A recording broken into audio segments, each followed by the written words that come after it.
Galera, professor Douglas na área e hoje é dia de paródia histórica. Hoje com a música Vidinha de Balada do Henrique e Juliano. E o tema da aula é sobre nazifascismo. Espero que vocês curtam, deem um like, comentem e se inscrevam no canal para sempre acompanharem os nossos conteúdos. Fascismo, eu vou te contar, cresceu da crise capitalista de 29, com creche da bolsa. Economia quebrou, dali em diante regime nazista se multiplicou. Hitler ia acabar com os estados liberais da Europa, comunistas e judeus e todos que não fossem arianos. Ele ia dominar, se expandir o espaço vital, junto com os italianos e tal. Aí vieram Yankees junto com os comunistas e o Brasil também queria dominar, sim, expandir o espaço vital, junto com os italianos e tal. Aí vieram Yankees junto com os comunistas e o Brasil também queria dominar, sim. E o que? Hitler ia acabar com os estados liberais da Europa, comunistas e judeus e todos que não fossem arianos. Ele ia dominar, se expandir o espaço vital, junto com os italianos e tal. Aí vieram antes, junto com os comunistas e o Brasil também. Ele ia dominar, se expandir o espaço vital, junto com os italianos e tal. Aí vieram antes, junto com os comunistas e o Brasil também. Queria dominar, sim. Queria dominar, sim.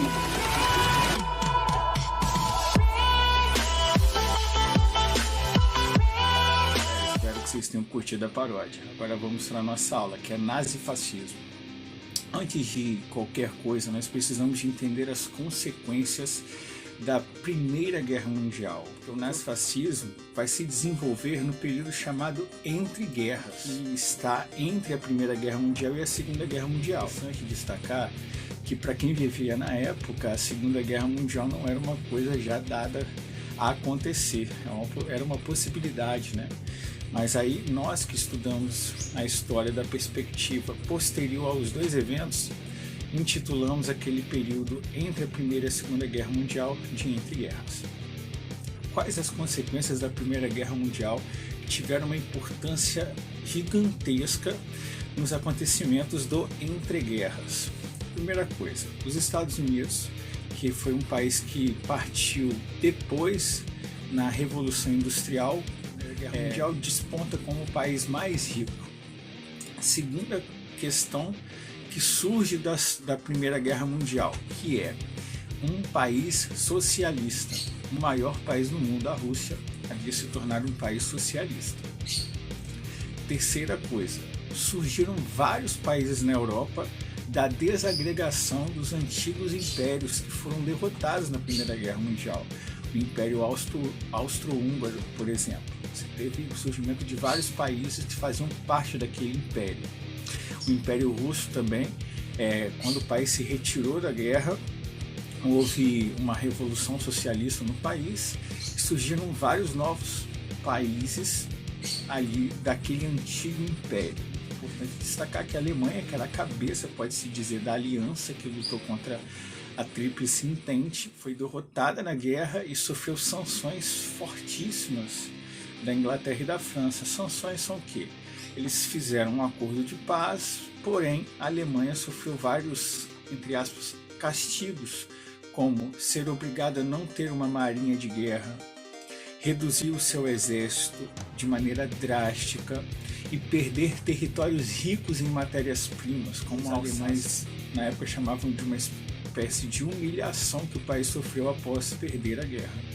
Então são alguns fatores, consequências da Primeira Guerra, que vão influenciar muito no período chamado de entreguerras. Bem, primeira coisa, os Estados Unidos despontaram como um país mais poderoso e o capitalismo industrial que vinha se desenvolvendo desde o século XVIII vai tomar novas proporções após a Primeira Guerra Mundial.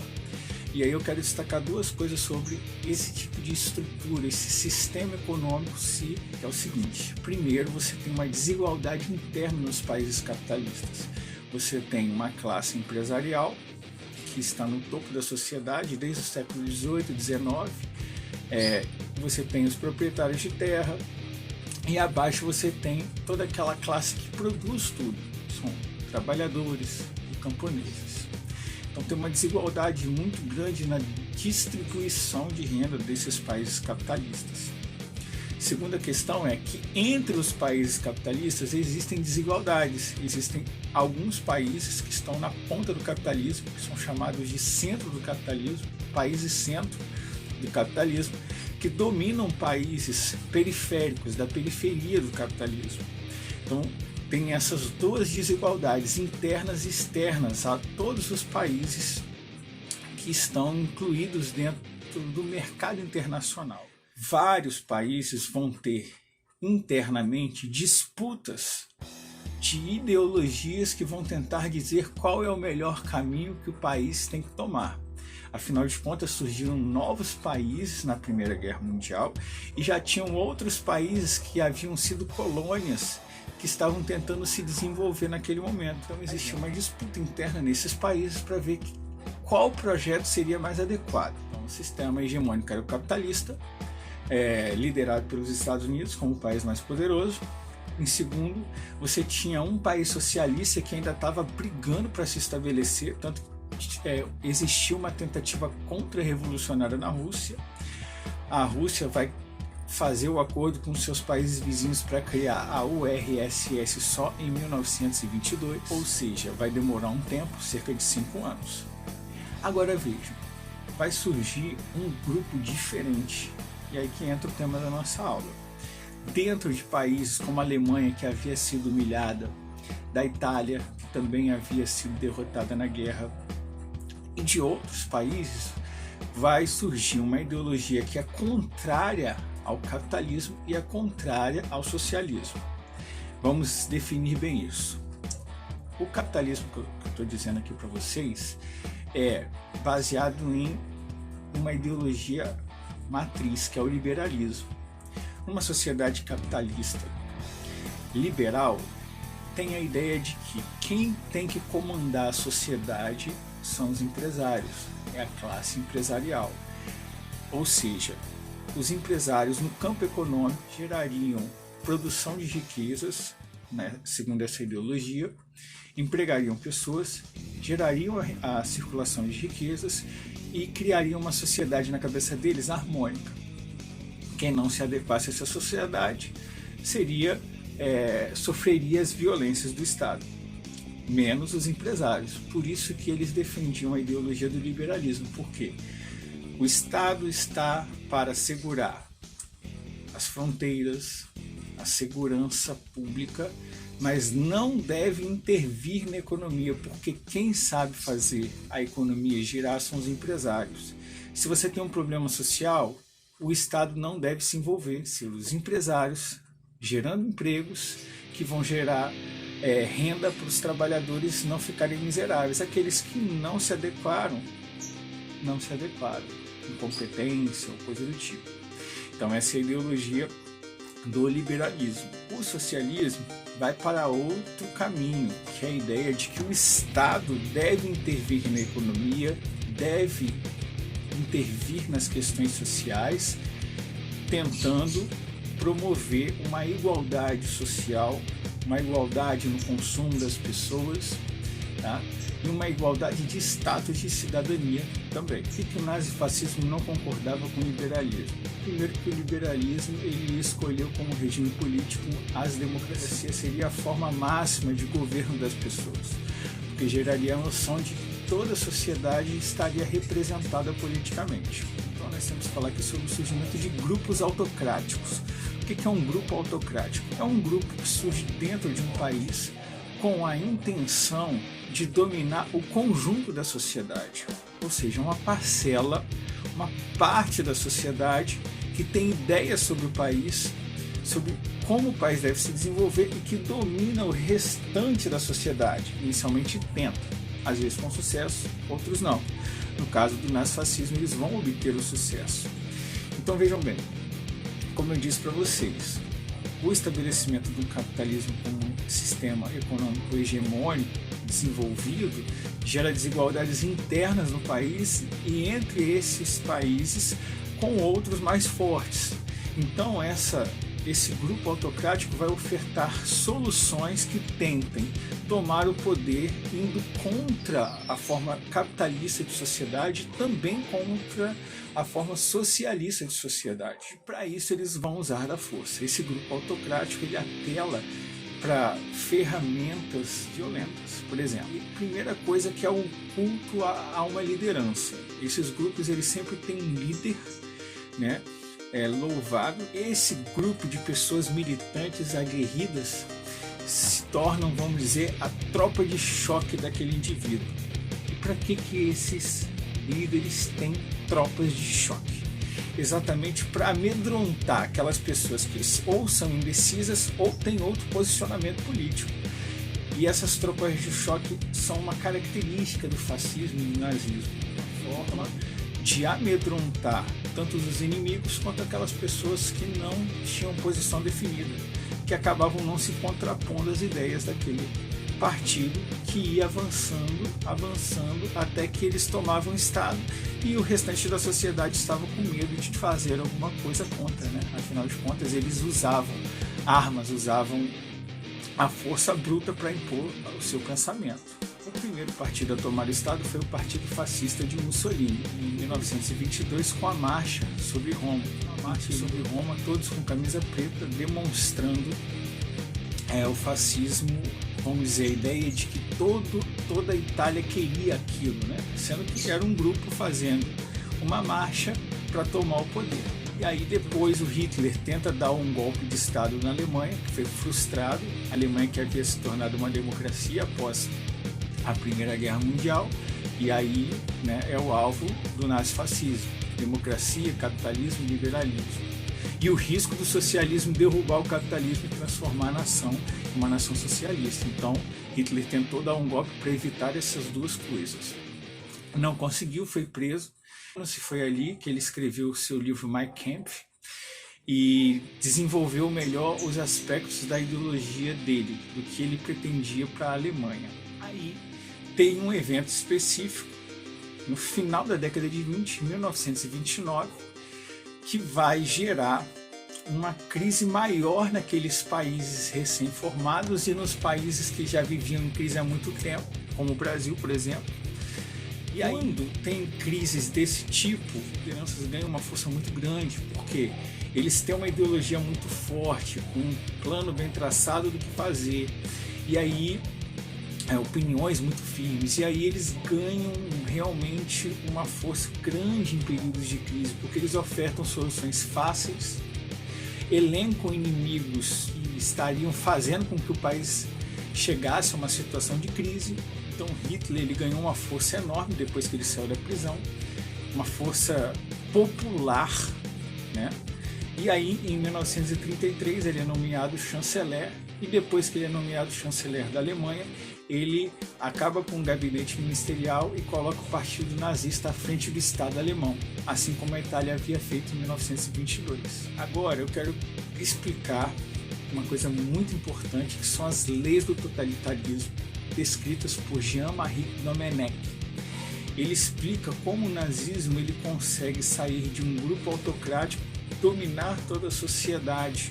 Existem técnicas que, na verdade, Domenech identifica como leis, que não estão circunscritas só aos regimes nazifascistas, mas também ao regime ditatorial comunista e também ao regime capitalista, por exemplo, usando técnicas do totalitarismo. Quais são as leis de Domenech? Primeiro é a lei da transfusão. É você pegar pensamentos e ideias comuns num povo, comuns a um país, e transferir isso para um projeto político. Então o que o Hitler fez? Ele pegou essa ideia de que a Alemanha era um país que tinha um sentimento de superioridade, mas que havia sido humilhado na Primeira Guerra Mundial, e pegou o seu projeto nazista e colou como se fosse o quê? O projeto da Alemanha grande, a Alemanha desenvolvida, a Alemanha que valorizaria o seu povo, tudo aquilo que o povo queria e pensava que deveria ser. Então a transfusão é uma artimanha muito interessante, né?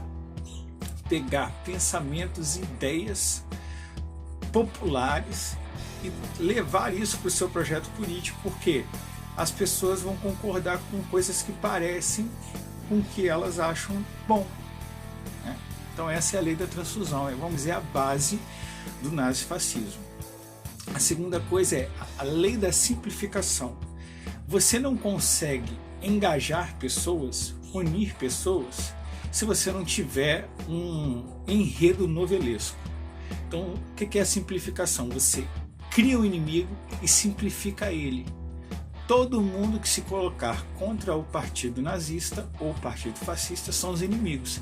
Sejam eles comunistas, liberais, anarquistas, não importa. A simplificação do inimigo é simplificar, tornar ele visível, independente da posição política dele. E por que ele tem que ser visível? Porque ele discorda do nazismo ou do fascismo, ele tem que ser destruído. A terceira lei do totalitarismo é a transfiguração do inimigo. O que é transfigurar o inimigo?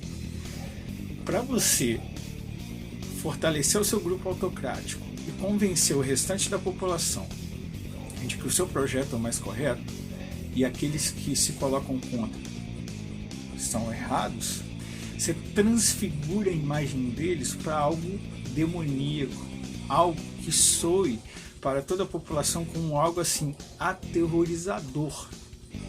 Por exemplo, a ideia de destruição da estrutura da família, a ideia de inimigos que trabalham contra a nação como se fossem assim, só de maldade. A desfiguração mostra uma estratégia de regimes totalitários que buscam fazer do seu inimigo a pior imagem possível para organizar então seu grupo e toda a sociedade para a eliminação de grupos que simplesmente não concordam. Então a desfiguração é uma técnica, acho que das mais graves, que transformam um grupo opositor no inimigo mortal de um país.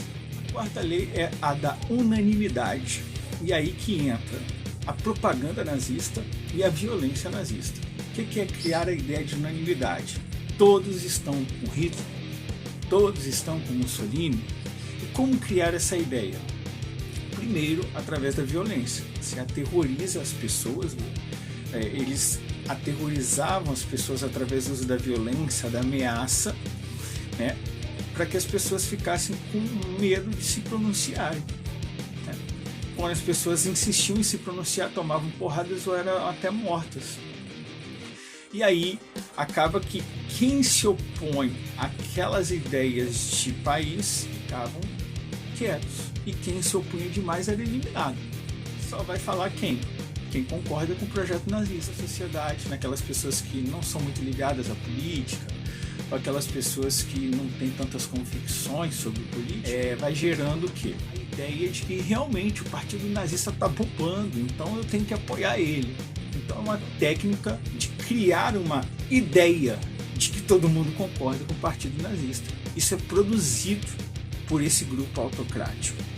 Assim como a desfiguração, a simplificação do inimigo e a transfusão de valores comuns à população. Então vejam, são técnicas de organizar a sociedade segundo seus princípios. Eu falei para vocês que a ideia do nazifascismo é um partido único que comanda o Estado, e esse Estado organiza toda a sociedade, capitalistas, proprietários de terra, camponeses, empresários. Quem comanda a sociedade é o Estado. E qual é o fim? Criar a Alemanha grande, ou a Itália, né? Eles sempre buscando uma grandeza no passado, né? A extrema-direita ela busca uma grandeza no passado. A Itália de Mussolini buscava a grandeza do Império Romano como raízes que justificavam aquele grupo autocrático dominar toda a Itália para fazer a Itália voltar a ser grande como foi no Império Romano. E é um nacionalismo exacerbado. Na Alemanha houve uma busca de Hitler, que também era um grande admirador de Roma, mas também raízes medievais dos guerreiros germânicos, para gerar o que? Uma justificativa para aquele grupo autocrático poder tomar o poder naquele país. Então, depois que esse partido chega ao Estado, tá, a propaganda nazista ela era feita pelo Estado e não só aquelas empresas, os empresários que governariam e teriam poder absoluto no regime capitalista, eles são subjugados pelo Estado, mas acabam trabalhando para o Estado e se beneficiando do que o Estado faz também.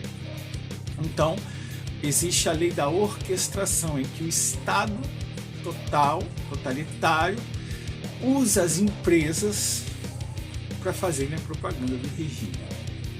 Ou seja, fortalecendo ainda mais a ideia de unanimidade. E foi dessa maneira, então, que tanto Mussolini quanto Hitler conseguiram, nas disputas internas, fortalecer esse grupo autocrático e dominar as sociedades de seus países.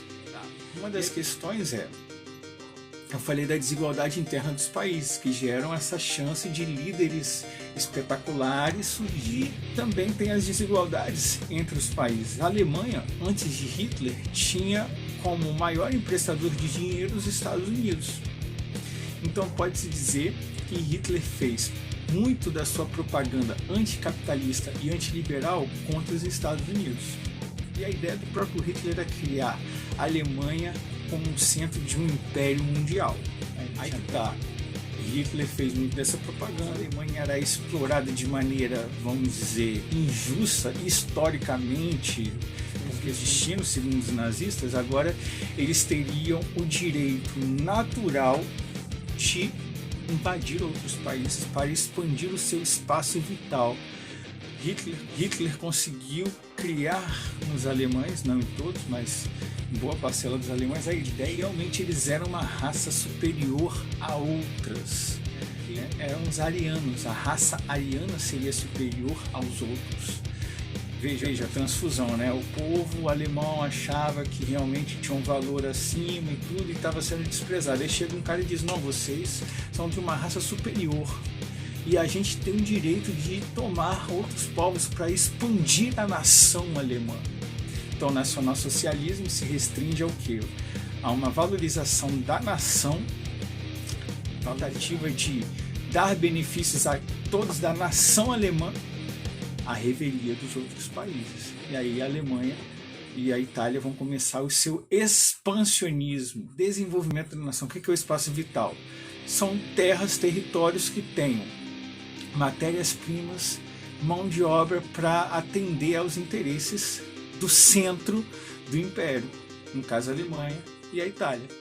E aí, baseada na violência, quando a violência sai do âmbito interno, em que o partido nazista ou o partido fascista eles fizeram a limpa dos seus opositores através das leis que eu falei para vocês, e começam a usar a violência contra outros países, tomando países que tivessem carvão, que tivessem petróleo, que tivessem qualquer tipo de matéria-prima que favorecesse ao fortalecimento da nação alemã. Nos trechos da paródia eu falo sobre já o momento da Segunda Guerra Mundial, em que você tem o eixo Itália, Alemanha e o Japão, e depois, por vários motivadores, os Estados Unidos, que mantiveram uma neutralidade inicial, entraram na guerra, o Brasil entrou na guerra e a União Soviética também entrou na guerra, os três do mesmo lado contra o eixo. Então, só explicando porque em sala de aula, normalmente essas paródias fazem um resumo de todo o conteúdo e mistura alguns assuntos. Como a nossa aula é sobre nazifascismo, estou aqui explicando o porquê da inclusão desses países. E na paródia eu me me refiro ao Japão como os Nippo, né? Os italianos, um erro aí de português, mas para encaixar na paródia, tá bom? Então o eixo e depois os aliados que vão contar com os soviéticos, com os norte-americanos e com o Brasil também que vai entrar na guerra. Beleza? Galera, não se esqueçam de dar o like, se inscreverem, comentarem e acompanharem nossos conteúdos. Tamo junto e eu nem pensando contigo. Grande abraço.